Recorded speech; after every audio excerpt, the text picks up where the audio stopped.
Silav roj baş, evar baş, hevalno hêvîdarim herkes baş e. Em ê behsa durûtiya Yekîtiya Ewropayê bikin, durûtiya netewekbî bikin, em ê behsa durûtiya Amerîkayê bikin, ka rewş çi ye, çawa ye, ber vê ku derê ve diçe. Ev emperyalîzma ku rojata navîn daye pêşiya xwe ka ber vê ku derê ve dibe. Em ê îro hinek wisa derd û kulê xwe ji hev re parve bikin, em hinekî analîz bikin rewşê. Rewşa me Kurdan em dayne ser masê, nîqaş bikin. Em çima ketine vî halî û em çima nikare ji vî halî derkevin. Ev hêzên navnetîvî, hêzên emperyal çi ji me dixwazin? Çima statûyekê ji bo Kurdan amade nakin? Yani êdî Kurd çi bikin? Em ê hinek behsa van meseleyan bikin. Em milletê Kurd îro hele hazir nehatine naskirin. Ne ji aliyê Yekîtiya Ewropayê, ne ji aliyê netewên yekbûyî ve ne ji aliyê Amerîkayê. Statûyekî me siyasî tune ye. Em bi xwe nikarin qedera xwe tayin bikin, em nikarin di derheqê pêşaroja xwe de biryarê xwe bidin. Heyetên Amerîkayê dema têna Rojavayê Kurdistanê tenê bi qesedê re hevdîtin pêk dînin. Bi hêzên çekdar re hevdîtin pêk dînin. Weke hevkarî pê nasê dikin ama di rûne ji aliyê siyasî ve otorîteya me nas nakin. Divê em vê rastiyê bizanibin wisa tev bigerin. Sibê du sibê dewleta Tirkiye êriş bike ji aliyê eskerî ve belkî piştgirî bidin me. Belkî bibin navbênkar. Belkî ji bo huzûra Sûriyê ew ê pêşî li şerê dewleta Tirkiye bigirin. Ama ne ji bo xatirê Kurd. Ji bo wan nexeme. Ji bo wan meseleyên li rojata navîn ekosîsteme. Bifikirin hikûmekê turîstin hûn diçin deverekî cuda, deverekî hov yê Afrikayê li wê derê şêr êrişê xezalan dikin.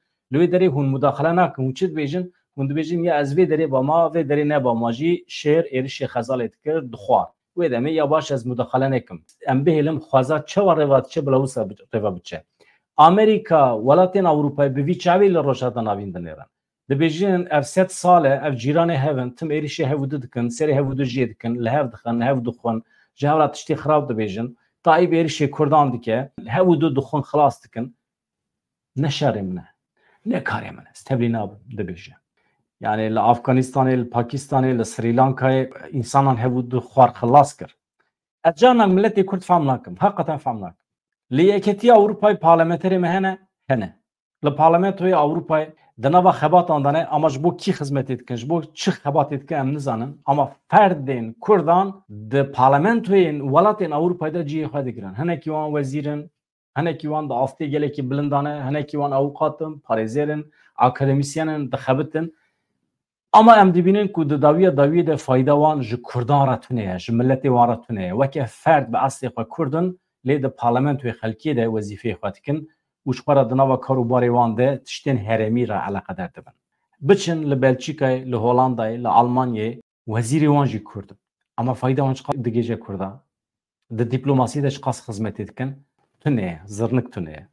Li Tirkiye dîsa bi aynî awayê. Mesela milletê herî mağdur Kurd in, partiya wan partiya herî mezin a sêmîn e li Tirkiye, li meclisê ama em dibînin di dawiya dawiyê de nikarin xwe bidin naskirin. Ne bi dewleta Tirkiye dikarin xwe bidin naskirin, ne bi welatên Ewropayê yan jî Amerîkayê dikarin xwe bidin naskirin. Ya 40 sale milletê me parlamenteran hil dibijêre dişîne Enqereyê, dişîne parlamentoyê. Piştî 40 salan em hêjî nikarin li parlamentoyê bi zimanê xwe biaxivin ya.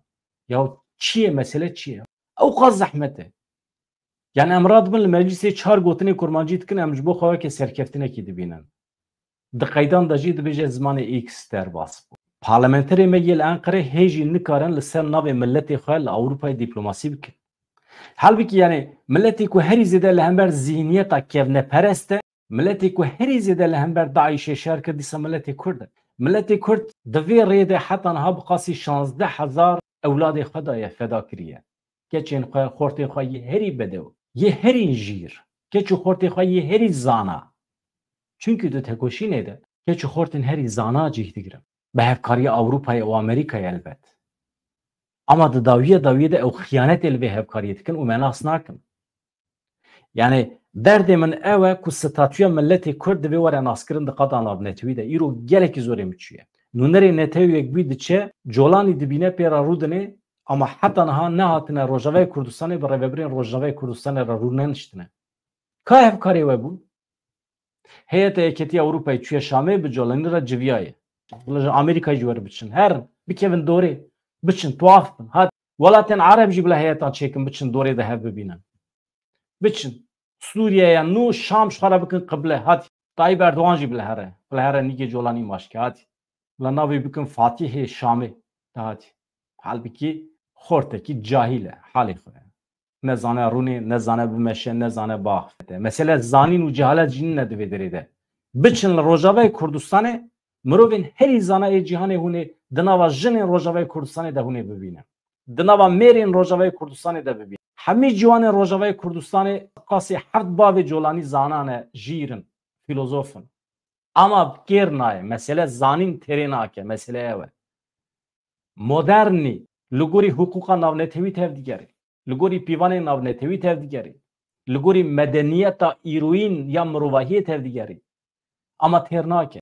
Çünkü emperyalizm tiştekî wisa ye. İnsanên ku dikarin bikarbînin ji xwe re dikin dost. Ji ber vê yekî mirov îsyan dike. Çünkü tu hinek şiyar bî, tu hinek zana bî, nikare te bikarbîne. Bi te re nabe dost. Ew tim li menfaetê xwe digerin, bi rêya kîjan însanên cahîl bikaribin va menfaetê xwe bi dest bixin. Kîjan însana bikaribin bikarbînin. Donald Trump îro derketiye, Tayyip Erdoğan pîroz dike. Dibêje mirovekî jîr e. Di pişt perdeya hilweşandina rejîma Şamê de dibe Tayyip Erdoğan û Tirkiye heye. Ya ka te 5 sal berê gotibû ehmek. Tu çima bi Kurdên Rojavara lêhev nayê? Teş Tayyip Erdoğan'a gotibû Donald Trump. Yani çiye tişta ku Colanî û HTŞ û tiştên ew qas mirovek kevnekperest dide qebûl kirin û tişta ku me dide redkirin çi ez dixwazim fehm kim yani. Pêdivî bi filozofan heye, psikologan heye. Divê tarîtiya cehaletê ya li rojhata navîn de Kurd weke ronahî ne. Pîvanên herî pêşketî yên mirovahiyê diparêzin. Demokrasiyê diparêzin. Laîsîzmê diparêzin. Mafê jinan diparêzin. Li dijî işkencê ne. Di asta demokrasiya li Ewropayê de ne. Mantıqa me divê asî de pêşketiye. Ama di gel vê yekê jî em tên redkirin. Gelo mesele aborî ye, gelo em miletekî pir feqîrin. Gelo dewlemendiyê me ser erdê bin erdê tunene lew me vana me red dikin. Belkî menfaetê xwe me de nabînin. Ew jî şaş e. Çünkü axa me dewlementtirîn axa rojhata navîn e. Tu çi davê ji erdê dipijiqe, şîn dibe, geş dibe. Çi bixwazî, çi pêdiviya însanan heye, însan ji erdê Kurdistanê dikare bi dest bixe. Îro zeviyên Rojavayê Kurdistanê dikare temamê rojhata navîn xwedî bike. Petrola bin erdê ya Rojavayê Kurdistanê têra temamê rojhata navîn heye. Têra Ewropa heye. Ji gazê bigire heta petrolê. Mesele ne ye? Rastî çi ye? Êku psikolojiya Amerîkayê ser û bin kir. Êku wan cot bînayên li Amerîkayê bi balafirên rêwiyan anî lê xist bi psikolojiya Amerîkayê lîst çi bû? Rêxistina El-Qaîde bû. Amerîka ev yek kir hincet hat rojhata navîn ser û bin kir. Saddam hilweşand. Xortên Ereban avêt zîndanê bi dehan salan têda hişt. İşkenceyên giran li wan zarokên Ereban kir. Bi psikolojiya wan lîst. Ew piçûk xistin. Bi rûmeta wan lîst. Ne wisa ye? Îro ew zarokên ku bûn qurbana işkenceyê Amerîkayê rabûne El-Qaîde dewlemendkirin di nava xwe de El-Nusra çêkirin. Hemî alîgirên Saddamın. HTŞ çêkirin. Daeş ji nava wan derket. Hemî ji aynî kokê derdikevin. Yani Colanî herkes nas dike. Colanî yek ji wan ciwanan e ku di zîndanê Amerîkayê de 5 sal ma bû yani. Alîgirên Saddamın. Bi dehan rêxistinên din hene. Hemî ji aynî kokê tên û aniha bi Amerîkayê re di nava hevkariyê de ne. Fakat durutiya netewek bî, durutiya yeketiya Ewropayê Amerîkayê dibe em ji bîr nekin. Rusya ji xwe serkêşê wan e. Yani milletê herî mafdar, milletê herî heq, milletê herî mağdur, milletê herî leheng, milletê herî şervan, herkes zane Kurd. Milletê herî ji medeniyeta nûcan re vekiriye dîsa Kurd. Ama di gel vê yekê çima nayne nas kirin? Çima statûyan tune? Yani bi vî halê xwe de em demokrasiyê rêya medeniyetê em pêşniyaz dikin, muhakkak ew jî ji xwe re bi me dikenin yani. Aniha çareserî yeketiya milletê Kurd e. Ez ji we re bêjim. Eger milletê Kurd di nava xwe de bibe yek, bi taybetî milletê me yê Bakurê Kurdistanê, dewleta Tirkiye bi tu awayî nikare êrişî ser Kurdan bike. Eger milletê me heça perçeyê Kurdistanê bibe yek, netewek bî Amerîka welatên Ewropayê mecbûr in statûya Kurdan nas bikin, qebûl bikin bidin wan. Baş e astengê herî mezin ya li pêşî yeketiya Kurdan çi ye? Dîsa mejiyê Kurdan e. Dîsa aqlê Kurdan e. Dem baş silav.